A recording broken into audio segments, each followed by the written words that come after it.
که خبره تازه نه ده خو زړه هم نه ده. هغه د اختر په اوله شپه په ټاکۍ او پیشنګان ځکه پاته سوله چې زموږ خواته قانوني او اصولي د شپې له 11 بجو بیا د سهار تر 7 بجو دا کار ناجایزه دی. په دې چې د الوکانو ارمان پر زړه پاته نسي، د اختر د اول شپې پیشنګان او په ټاکۍ د بله شپه داسې یو مناسب او خالي ډاګ ته یوړلې چې مکمل خوندي وي او د دې دپاره مو بسته 1 ساعت مزل وکړئ. ځکه د کورو په منځ او یا داسې ځای چې هلته اور اخیستل ممکن وي بې پروایي او لیونتوب دی. چې غاړې مې خلاصې سي ان د خوندي پروسیجر سره سره لا هم د دې کار وړاندیز چاته نه کوو او که څوک په مکه نه وي دغسې به وي. ټوله په فساد لړلي دغه او دغه وو. د یا لایدا نن شپه د دغه دپاره راغلی وو ځکه فیشنګ جوړول هم د هر چا کار نه دی. دا بیا بچا مړ کوئ څونه پڼ دی دا. ته دته ګوره چې ټوکر یې لاس ته ورسي څیرې نه حقه خو په فیشنګ استاز نه دی مشهوره.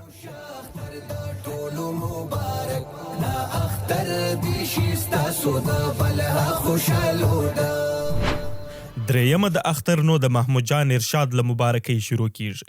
یو نیم ملګري له نورو شارو راغلي او د لې د مشر ملګري شفیع صاحب پر مبارکۍ دا ورځ تقریبا خلاصیږي.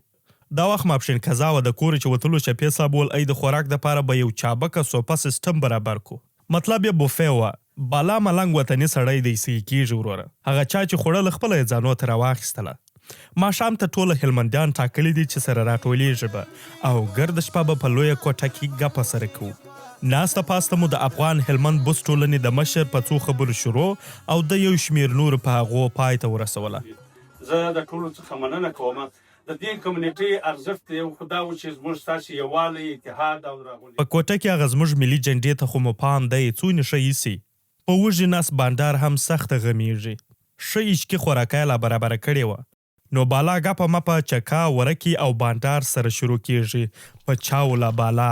نور یې نو څه درته ډېرومه. ملګری انجینر صاحب صمدي مې پس له 2-3 کاله کېږ چې ولیدی. دا دونیوه د خلافه دی چې خدای دې وساته. کشران مو د رستورانت لاندې منزل کې کښېنولې وه. هلته بیا خاص ډره شروع وه. مثلا لکه دا مدیر صاحب قنداغا داوري تازه له هلمند راغلی دی. بیخي یې په لیدو خوښ سومه چې دا به کم وزیر دونې پیپسیانې ورته ایښې وي. کنې دی خو له چاو پرته بل شی نه څښي. قدرت خان بیا زموږ د ټولنې فعال غړی دی. ته ورته ګوره واو. د کاري صاحب مشال به دا یو کار خامخا منئ چې د خلکو سره په ناسته نه ستړی کیږي.